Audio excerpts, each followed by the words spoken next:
Well, I think the concern is that two Australians were executed in a summary fashion without justice. Now, none of this excuses what was clearly a heinous act in relation to the prisoners under care, but it is time, in my judgment, for a proper independent inquiry. That may not change the decision of the court. It may reverse the decision, or it may say that there were mitigating circumstances, that these were actions taken under orders. But there was no justice, there was a summary execution after a sham trial, and there deserves to be a full trial.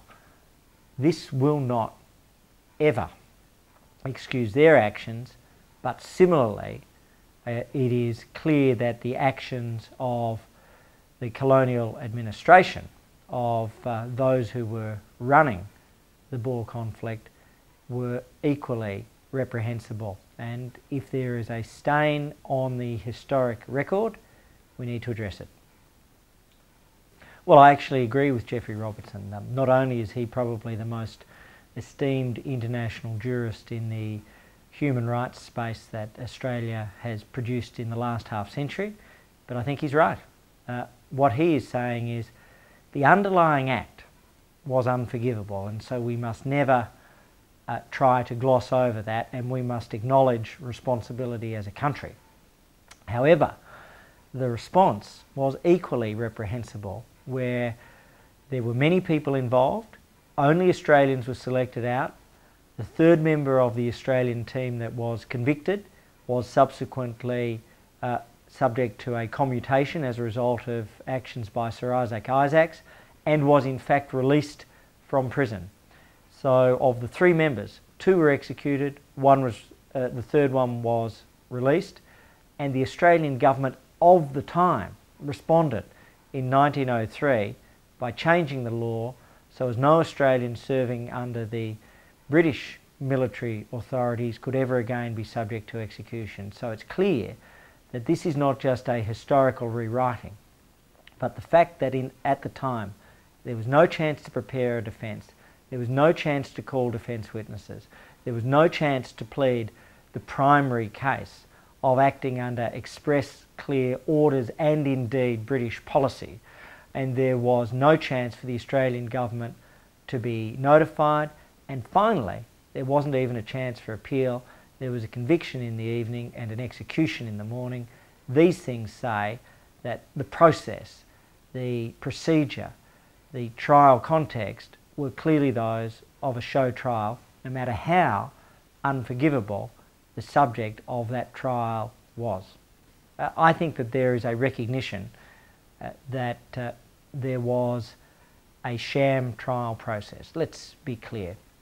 I think 111 years on, we can all bear the tensions. Nobody is going to suffer some tragic breakdown in relations between the UK and Australia.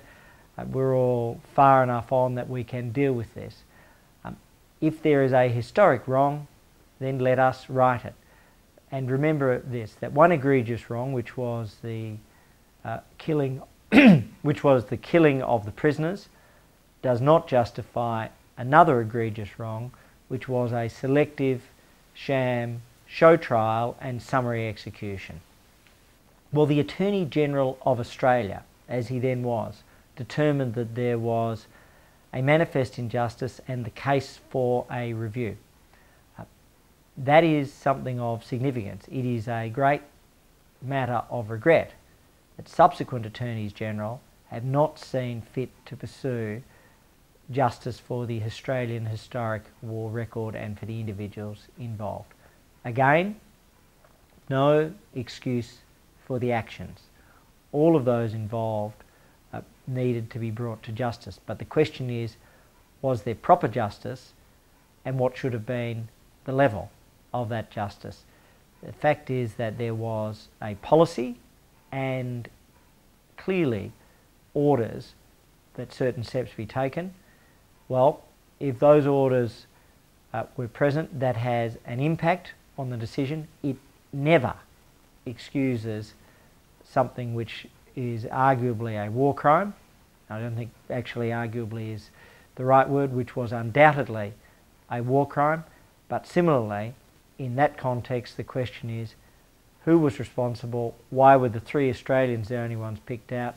Why is the 3rd Australian forever treated in a different way? And I think that's because the Australian government and an eminent jurist such as Sir Isaac Isaacs was able to represent that case.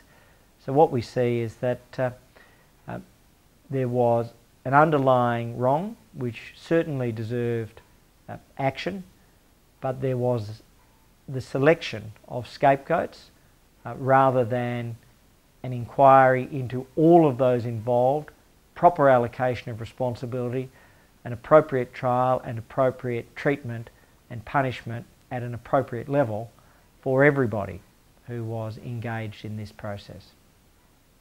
Well, I think it's a very simple issue. If a wrong was enacted, then this echoes through the ages, and it is commendable that the descendants are retaining the sense that they want to have that wrong addressed.